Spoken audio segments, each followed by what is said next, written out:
it also sounds like you like the way you've been sort of explaining it is that like you're waking up around like 2 or 3 in the afternoon. So I'm taking you probably didn't lose more of the regular sleep that you get because you're kind of a night owl these days. Is that right? Yeah. So I feel for you about the arson thing. I'm sorry that someone tried to burn down your house. That's awful. But I'm not sorry about any lost sleep because I get the impression that you didn't lose too much sleep compared to usual. Um, anyway, yeah, okay. So I'm on YouTube now, so we can get started. Looks like we've got just 2 people on YouTube, but I think more people kind of stream on in. And from what I've heard, it sounds like a lot of people in grade 11 are watching the streams like once they're archived, and that's reflected in the exit slips as well. I'm seeing a few exit slips that are the following day, which is totally fine. Just like I say, please don't like let the videos pile up. I'll just tell you a quick story before we begin. I remember when I was in university, I took the hardest class that I ever took was this one. These were our 2 books, okay? These are our 2 books. It was called Math Logic. I don't know if you can see this. Hold on a sec. Yeah, it was Math Logic. Here we go. Math Logic. We had Mathematical Logic, or the fundamentals of mathematical logic, and a course in mathematical logic. My binder with all my notes, they're still in my classroom. I brought them to my classroom a couple months ago. I haven't brought them back. This class was bonkers. It was like look at this stuff. Like it's just silly like how complicated this stuff was. Like it doesn't, like it's not English, and it was so hard to understand. And I think in the entire class there were no tests, thank God, but it was all assignments. And I think by the end of the class, oh, you know what? I still have those assignments. I wonder how many. I think there was like 15 assignments, like an absurd number of assignments. And the way that class worked, I'm just gonna see if I can pull up that. It'll be my undergrad year. No, undergrad. Last year, Math Logic. Oh, okay. I don't have all the assignments, but yeah.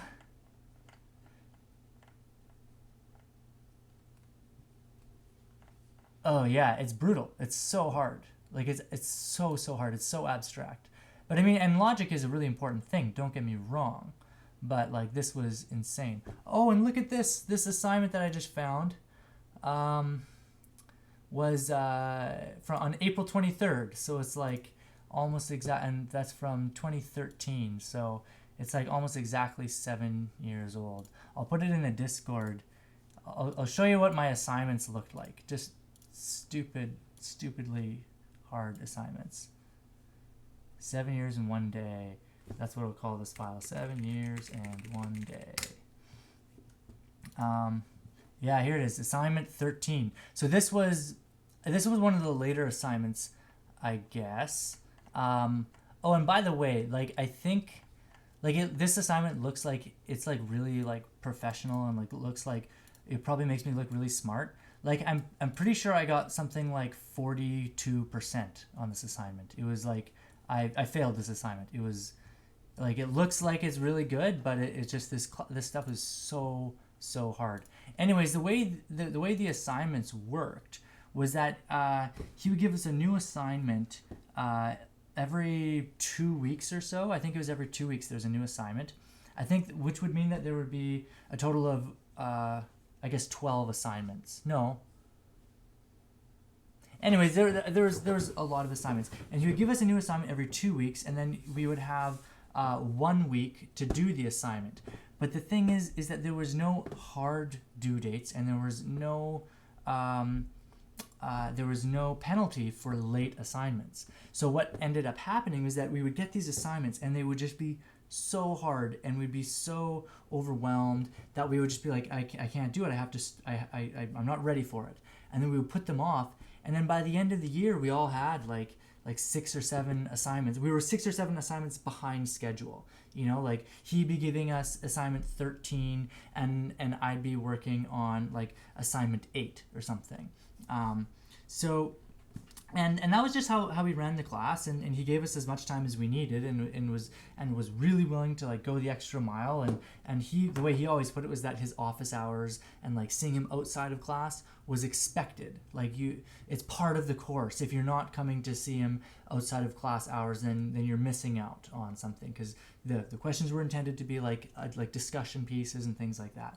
So but yeah, what ended up happening with all of us is that we were all really, really behind, and the really bad thing about that was that when we were working on an assignment, we'd be working on material that we learned like 2 months ago, and so we'd completely forgotten it. So we'd have to go back in our notes and reteach it, and then we'd be like thinking about that stuff and then not paying attention to the new material, right? So that's kind of like what I'm getting at with these videos, is that it's really easy to let things pile up. So if you're watching this for some reason and it's like, let's say it's May. If you're watching this video in May, my suggestion to you is to not watch all of the other videos and just skip ahead, and then kind of just like, you know, sweep the rest under the rug and just start watching from, you know, whatever the date is today. Watch today's video and forget about the others. And if you're not understanding, then kind of just, you know, make it up as you go, and ask for help and that sort of thing. Because the last thing that I want is for people to feel overwhelmed and be like, oh, I have to watch all these videos. Like, no. It's not about watching all the videos. It's about like being here with us today, doing the material that's in front of us, and doing some math, and actually having a piece of paper and a pencil in front of us, at least for like, you know, a little while every day, like half an hour a day, just doing some math, right? That's what the goal is. It's not about watching all the videos. So yeah. Okay, let's jump into it. I think what we should do is just do some examples. I'm just gonna put up kind of one example after another, and I'm gonna give you guys. I think these questions are maybe 3 or 4 minute questions. And if you ever find that like I'm giving you like 3 or 4 minutes to do a question and you're unable to finish it in that time, like don't feel like you're not doing good enough. Like the purpose of this is for you to look at the question, try to figure out what's going on, and see how far you can get, and then I'll kind of lead you along, and then we'll do another question, and then maybe the second question you'll get a little bit better. So, yeah. Do I hear someone talking? Am I talking too much? Okay, you're good. You don't have any questions or anything like that. You're good. Okay. What about on YouTube? Is anyone sprinted away from shoppers today and made a fan? Oh, so on Discord we've got arson. In YouTube we have shoplifting. My gosh, so many wild stories. No, shoplifting is not as bad as fire. And in this case, it looks like the person on YouTube is saying that it looked like they were shoplifting, but they weren't actually shoplifting. They were running away, and maybe somebody thought they were shoplifting. So. But yeah, no, it's good to have these little stories, you know. We are going to remember this period of our life for a long time, so it's good to have some good stories. Yeah, exactly. Okay, so let's okay, I'm gonna start off with an easy one. Well, I don't want to say easy, but one that is straightforward. So just gonna find all NPVs. Okay, and 1 over x plus 4. I'm gonna give you 30 seconds for that one, because that one is not intended to take too long. So 0 minutes and 30. I'll do 26 seconds because I already have some time. So 30 seconds for that one. So what are the NPVs? What are the non-permissible values of this one? To be frank, I don't want to be mean, but you probably don't have to write this one down. Like if you have to write it down, then you might be missing the point.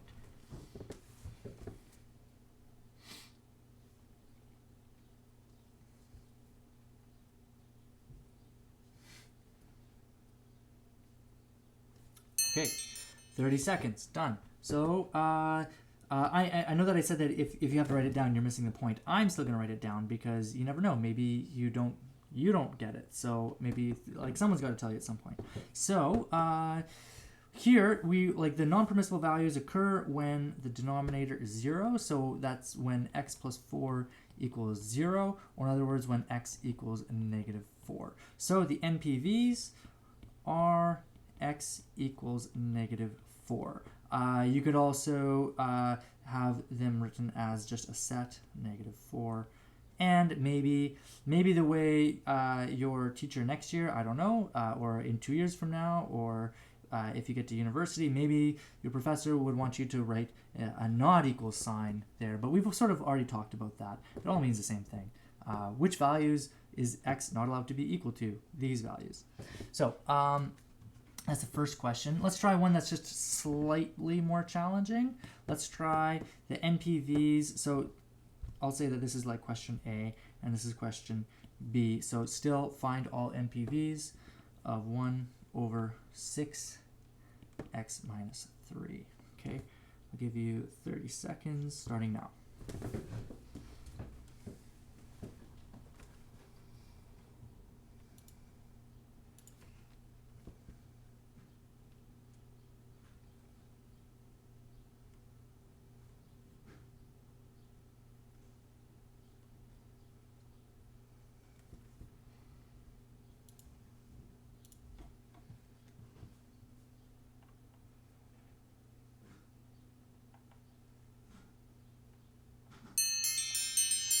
The picture, yeah, I just saw the picture on your on Discord. I was just observing it now. I do want to say anything because you guys were working, but yeah, is that like your property there, or is that your neighbor's? Wow, that's scary, man. Yeah, it's charred. Yikes. Really? You guys were like firefighters in your own.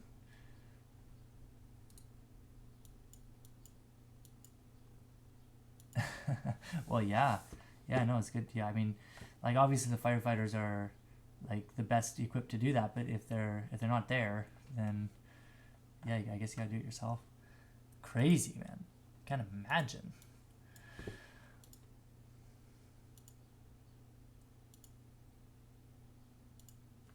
Really? Oh, you should post that somewhere. I'd like to see that. That looks awesome. Sounds awesome. Oh, I see. Yeah, that'd be cool. I think uploading videos to Google Drive is a good service. I don't know. I don't think you guys have unlimited Google Drive storage. I know that teachers have unlimited Google Drive, which is a really nice perk. But yeah, you should look because there's a Google Drive account associated with your school division email address. So yeah. But yeah, I'd love to see it. Okay, so let's take a look at this one. So the non-permissible values occur when the denominator is equal to 0. So when 6x minus 3 is equal to 0, or in other words, 6x is equal to 3, or x is equal to 3 over 6. Let's reduce that. X is equal to a half. The NPVs are just x equals 1/2, or if you want, a set with the term a half in it, or you could say x is not equal to a half. All of those things mean the same thing. I guess, you know what? I'm just gonna put my foot down. In this class, we're gonna stick to this notation. If you ever want to switch to the other notation, that's fine. But I'm sick of writing 3 answers. I'm just gonna give you the one. Okay. Should we do another one? Okay, yeah, let's do. Okay, again. So I'm gonna say that this is question C. Question C, and we are gonna have 1 over x squared plus 3x. And this one I'm going to give you 50 seconds, okay? Yeah, so 50 seconds starting now.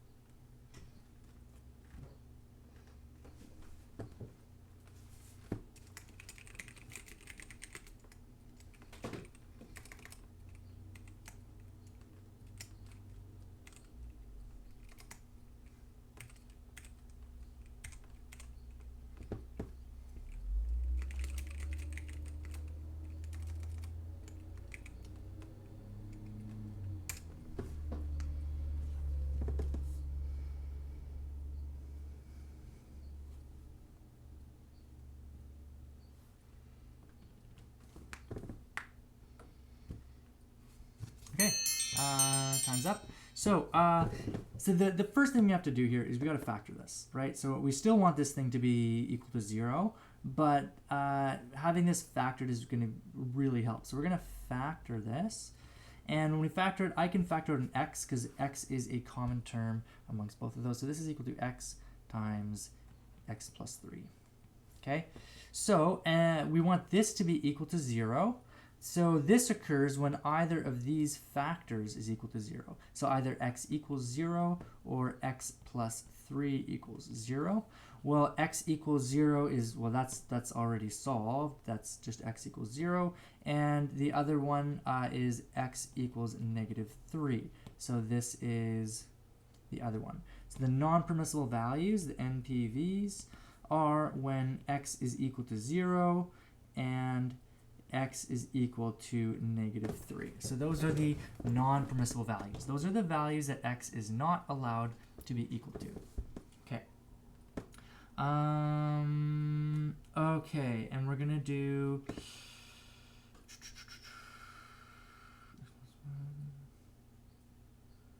no, not that one. Okay, we're gonna do this one here. Are we?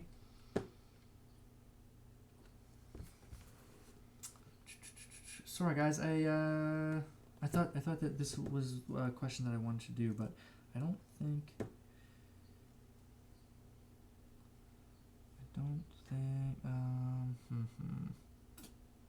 No, those questions are no good. Okay, give me 1 sec here.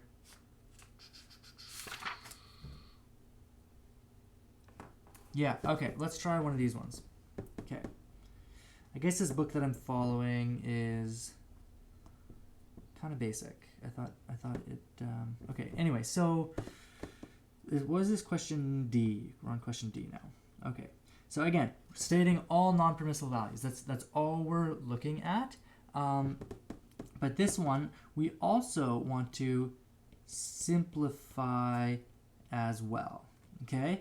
So for this one, to be clear, we are finding all NPVs, find all NPVs, and I want you to simplify it as well, okay? So we're doing two things here, two things at once. So first up, let's see here, I've got, let's try this one. We'll do x squared minus 25, x squared minus 25 over x squared plus 5x minus 50. Okay, so let's simplify this, and then we'll find all of the non-permissible values as well. So I'm going to start off by factoring both of these. So I'm going to have to factor both of them because, like, if I was only concerned about the non-permissible values, then I would only factor the denominator. But since I have to simplify it as well, I'm going to have to factor the numerator as well. The reason for that is because I'm going to have to cancel out common factors among the numerator and the denominator. Okay, just like with a regular fraction. Okay. So what does that look like? Well, the top, that's a difference of squares. This is x plus 5 times x minus 5. Okay, and the denominator is, well, we're looking for two numbers whose product is negative 50 and their sum is positive 5. So I'm thinking plus 10 and minus 5, right? So this is going to be x plus 10 times x minus 5, okay? So that's what these are equal to. Now, this gives us direct access to the non-permissible values. So the non-permissible values, there's going to be 2 because this denominator has 2 factors. So this factor tells us that x plus 10 equals 0. That gives us one non-permissible value. And the other one, let me just zoom in here a little bit. The other one is x minus 5 equals 0. That's the other non-permissible value. So solving for the first one, I get x equals negative 10. And solving for the second one, we have x equals positive 5. So the non-permissible values are x equals negative 10, and x equals 5. x equals 5. And even though I said that I was going to stop with the different forms of the non-permissible values, I'm still going to give you this one for set theory, because, or the set notation, because we haven't really done one with multiple solutions or not multiple non-permissible values, and I just thought I'd show you how that looks. So that's going to look like this: -10 and +5. So that's the other form. Okay. Okay, now let's simplify. So if we're going to simplify, we are going to get, well, we're looking for common factors. Is there anything in common? Yes, we have an x minus 5 on the top and on the bottom.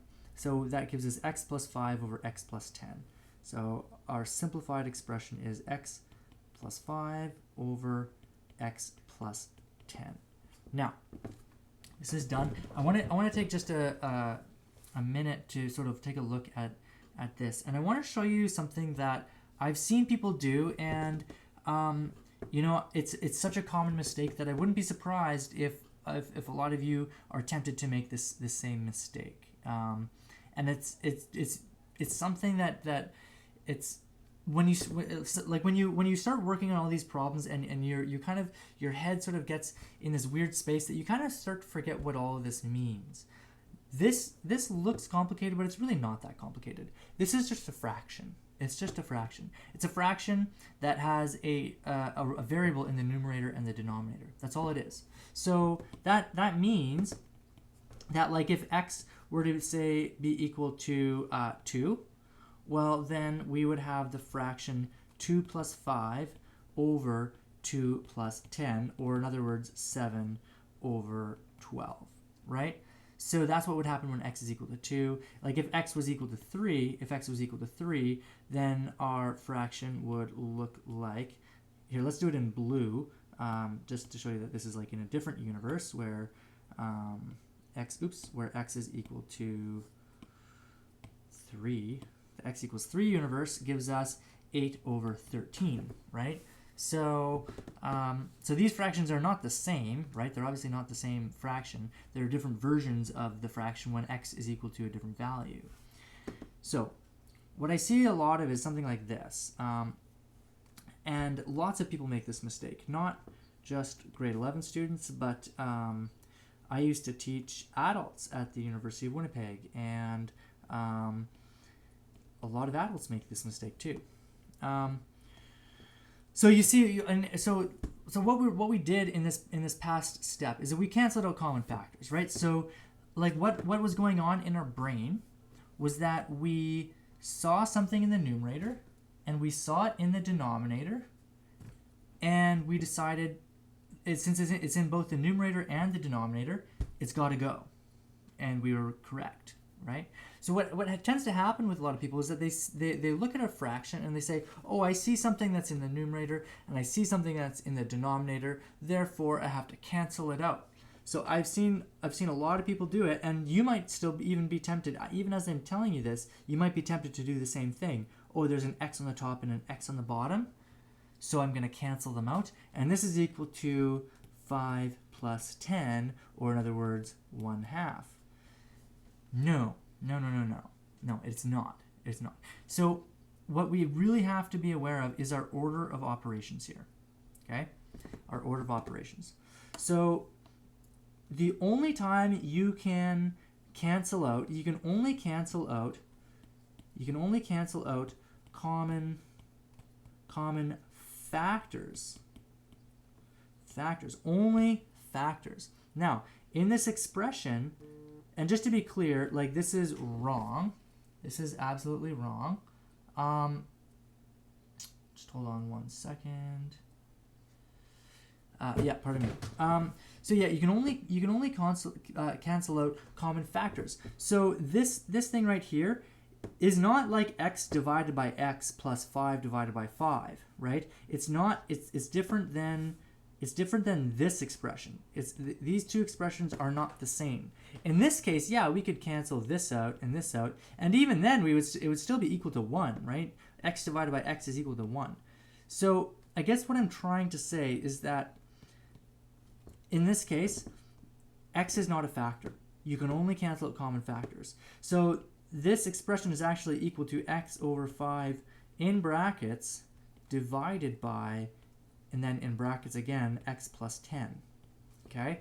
So in this expression here, this x plus 5, x is not a factor in that expression. It's part of the sum. We're adding it. Adding is not the same as multiplying, right? So in this case, x is not a factor, so you can't factor out x, okay? And even after I say this, there will still be people who make this mistake. And it's not your fault, it's just how your brain works. And we're just so trained to say, okay, there's something in the numerator. Oh, look, there's something in the numerator, and then something in the denominator. I gotta get them. Gotta get rid of them. You know, like, and it's a very common mistake. So please do your best to not make that mistake. Okay. So we've got x plus 5 or x plus 10. That's simplified. There's no simplifying that further. Okay. In fact, just do one more thing. Just a similar mistake to this, which is actually in a lot of ways the same mistake. Like algebraically, it's the same mistake. People tend to think if I have a plus b squared, people tend to think that this is equal to a squared plus b squared. It's not. That would be contradicting the Pythagorean theorem, right? A plus b squared is not the same thing as a squared plus b squared. They're completely different, right? Because a plus b squared is a plus b times a plus b, right?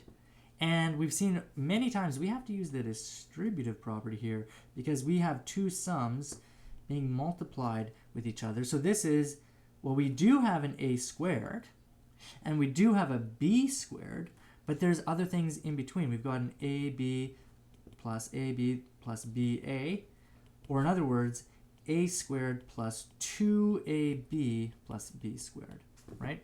Very similar mistake. These types of mistakes we have a special term for in the math teacher world. These are called the freshman's dream. Freshman's dream.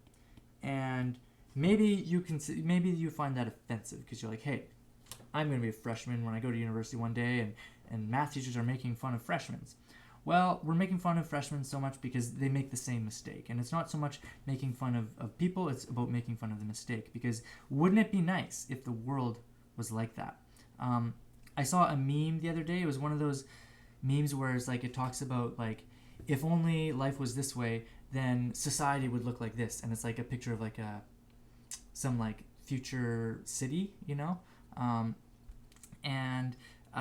It was like if only what was it? Yeah, if it was like if 77 plus 33 equaled 100, like it looks like it should be equal to 100, but it's actually 77 plus 23 equals 100, right? Because you have to carry the 1, right? So it's like one of those mistakes, right? It's like it's if only life were that easy, you know? If only a plus b squared was a squared plus b squared. Like if only you could cancel these as factors, then wouldn't life be so much easier? Instead, we have to, of course, that's the way life is. Of course we have to do it the hard way. Right? It's one of those mistakes. So it's not so much that math teachers are making fun of freshman people, because we've all, any math teacher has been a freshman. You can't be a teacher without having gone to university. So yeah, it's not about making fun of people, it's about making fun of the mistake. Okay, let's do one more example, and then what we'll do is we'll have an exit slip, and we'll call it a day. And we'll end just a few minutes early, and look who decided to show up and show you their butt. Hi, Goose. Okay, oh, she's got a little thing in her face. She's been doing this all day. She's kind of been sneaking up on me, kind of imagining that I'm not going to see her coming, and then lying down on my iPad and taking a little nap. Yeah, and then what else? And then today, earlier, I forget which class it was, but in one of my streams, she walked up and then just like plunked herself down on top of my keyboard, and then my YouTube stream, like, she closed the window, which is like, it actually doesn't stop the stream. The stream keeps going. Like, you can close the YouTube window stream. Really, the streaming is done through your streaming software, like OBS Studio, which is what I use. And so the stream kept going, but I wasn't sure, like, when things like that happen and you're live, you're like, oh shoot, like, what's going on? Like, I can't see anything that's happening. So she's been doing that all day. And then today at lunch too, when I was having lunch, I was listening to music on YouTube. I just had a little YouTube video up playing music, and then all of a sudden my music turned off, and then I came out of the kitchen and I looked out, and she was just like, you know how like cats like loaf, like they kind of like stick their feet in like underneath themselves. She was loafing like right on top of my keyboard, and just had like paused the video and logged me out of Windows. Like, I don't know how she did it, but she logged me out. I guess she didn't like the music. So, yeah. Oh yeah, but she loves it that now that I'm home all day. She's so happy. She loves attention. She just loves attention. So she's been getting lots of attention, taking very strategically placed naps. And now I gotta move her out of the way because I need. So this is how I move her when she's napping and like unwilling to move. She's totally complicit to it. And then I just place her on my lap, and then she just keeps lying up. Oh, and now she's trying to eat my headphones. Okay, and then sometimes what I do is I tuck myself in, and she's still on my lap, but underneath the desk, and she kind of likes that because it's kind of like a little cove. Okay. Ow, now she's digging her claws into my knees. Okay, next question. Let's solve this one. Kind of the same process, just numbers that might be a little bit more challenging to work with. So let's try this one. We'll do H. Oh no, not H. What was the last one that we did? D? This was D. So let's do E.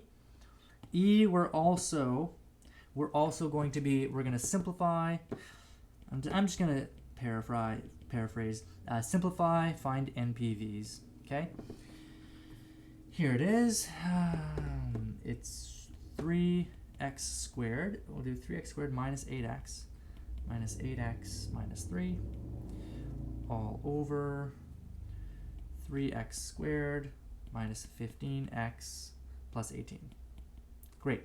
Okay, so we're going to simplify this. This one I'm going to give you 2 minutes. This is a tricky one. So I'll give you 2 minutes for this one, and then we'll see where it goes. I'm going to go get some water. So I'll see you in 2 minutes.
here we go. Time's up. Okay, so just like before, the name of the game is to factor, okay? And this question is really going to test our factoring skills, because we're going to have to factor two things.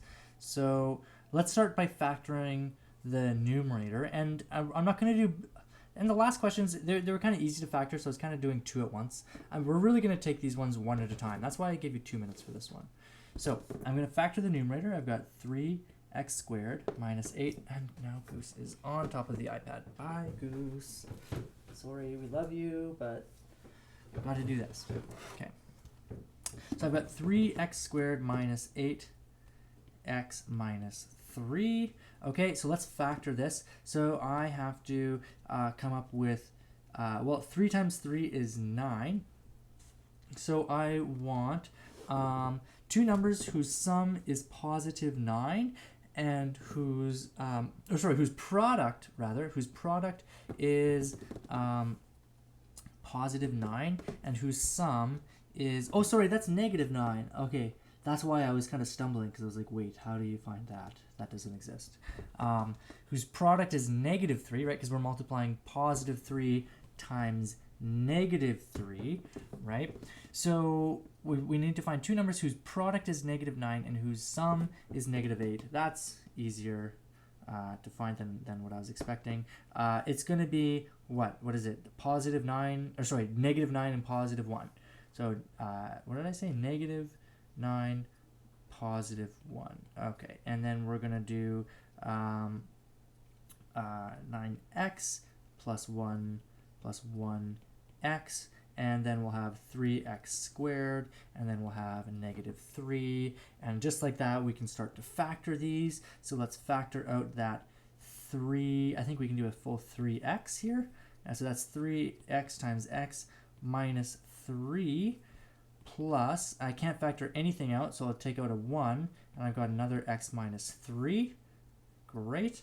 And I can factor out an x minus 3 now, so I've got x minus 3 times 3x plus 1. So that's what the numerator. I'm going to write the numerator is this one. I'm just going to call it capital N. Just like, that's not a standard practice thing. I'm just doing it so I remember what that is. So that's my numerator. And my denominator, I'll do that one over here. I'll do it in a different color so we don't get them confused. So I've got 3x squared minus 15x plus 18. Well, you know what? There's a common factor there. So if you wanted to, you could have easily done, okay, 3 times 18, oh gosh, what's that, like 56 or something? So you surely could have done that, but that you might be wasting your time. What I would do if I were you is I would factor out a 3. So all of these terms have 3 as a common factor. So let's take them out. So 3 is a common factor, so let's factor it out. That gives me x squared minus 5x plus 6. And these numbers are much easier to work with. So now we're looking for two numbers whose product is 6 and whose sum is negative 5. So I'm thinking exactly, if you didn't hear that on YouTube, that's negative 2 and negative 3. So we've got x, 3, and that's fully factored. So we're good. And oh yeah, I said I would keep it green. So let's do this side green, green. There we go. Okay, so that, and what did I say? This one is the denominator now. Okay, so that's my denominator. And now let's put it all together. So the numerator over the denominator is equal to, well, the numerator, what do we say? X minus 3, 3x plus 1. X minus 3, 3x plus 1. Great. And the denominator is right there. 3x minus 2, x minus 3. Okay? So what's important to know here is that so far, we haven't answered any of the question. We haven't simplified it, and we haven't given any NPVs. And you might be saying, wait, I thought we simplified it. That looks like we simplified it. No, this is not simplified. what this is, if you want to describe what we just did, is this is factored. Factored. You could say that this is in factored form. Okay?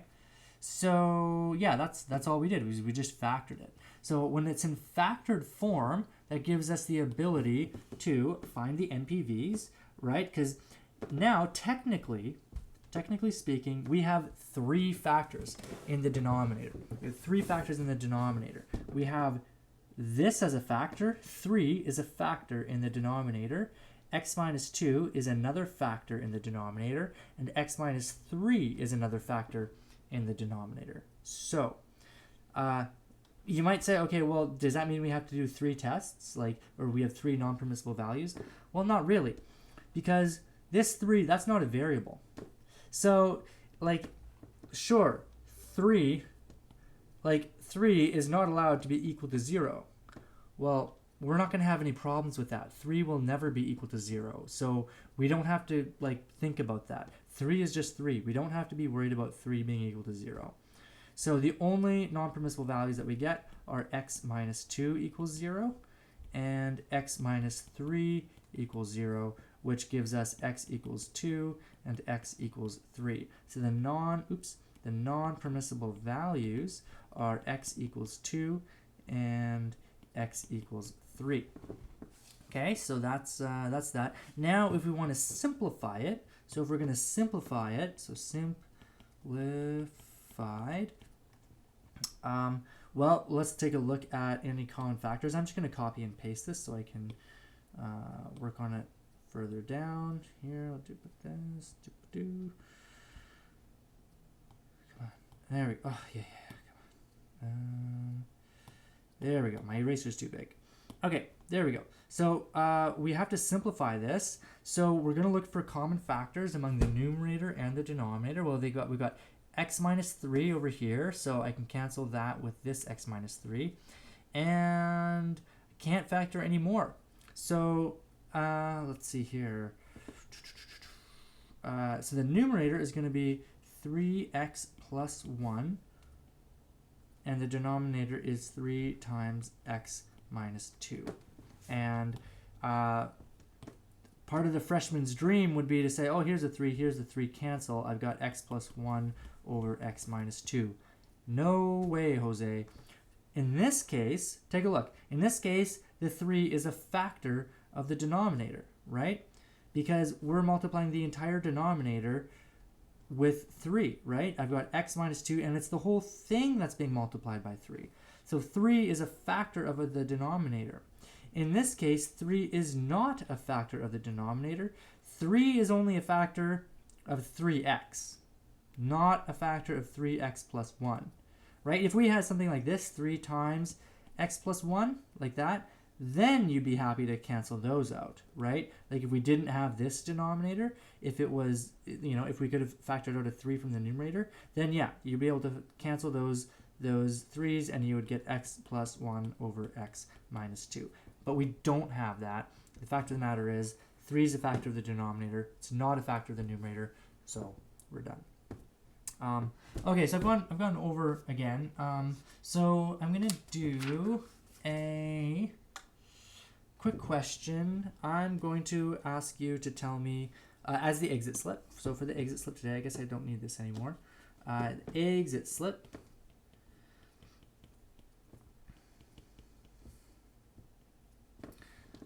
Is find all NPVs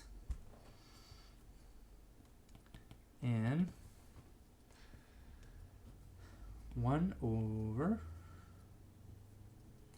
x plus 2 times 3x minus 2. 3x minus 2. And if you want to use Desmos to if you want to use Desmos to express your terms, I think one of these might have a fraction. You can, but you really don't have to. If you wanted, if you want to write a fraction, if it's just 2, let's say you've got the fraction 5/7.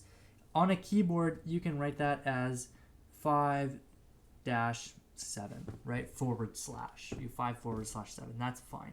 So if you have any fractions, you could just write them like that. Yeah, so you probably don't have to use Desmos to punch in your answer. And then as homework for the weekend, I'm going to give you just a wee bit of homework.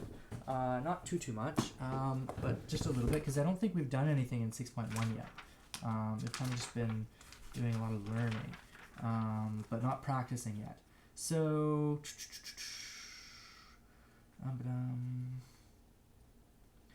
okay, so homework for the weekend are the following questions. So this is on page 317. Page 317. And sometimes students like try to correct me. It's like I'll give some questions and they'll be like, oh, that's on page 318. It's like, yeah, well, the first, I'm not going to list all the pages, just to find the first page where the exercises begin. That's on page 317. I might assign some questions on page 318 as well, but 317 is like where question 1 is, and you can figure out where like question 5 is, probably on page 318.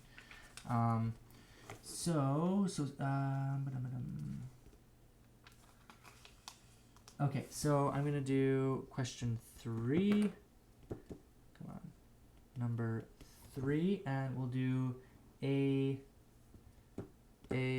C, and F. A, C, and F. We'll do number 4, all. I want to do all of 4. Those are all really good questions. And number 6, all. Number 6, all. And number 8, all. Number 8, all. Okay, so just a few questions. I think that, okay, so F goes from A to F. Or sorry, 8 goes from A to F. Just to give you a sense of how many questions there are. 6 goes from A to D. A to D. And 4 goes from A to F as well. A to F. So what's that? A, B, C, D, E, F. So 6 questions, 4 questions, so 12, 16, 17, 18, 19. So less than 20 questions. So that's your homework for the weekend. I hope that's some good practice. If you're stuck, like I say, don't bang your head against the wall. Just circle the question, move on, and then let me know either the next in the next class, or send me a message or something, and I'll make a note of it, and we'll address it in the next class. Oh, thanks, Sidney. That's such a sweet thing to say. Okay, I'm gonna go. I hope you guys have a good weekend. I look forward to Monday, where we can pick up where we left off. We'll probably start doing some stuff in 6.2, which is I think where we start to multiply these guys together. So yeah, we'll be given a some rational expressions, and then we multiply them together and see what happens. So take care, and I'll talk to you guys on Monday. Bye. Oh, nice. I'll have it on Instagram or something, or on Facebook. Okay. Oh, you have my Facebook, eh? Okay, I'll take a look at it. All right. Okay, bye, guys.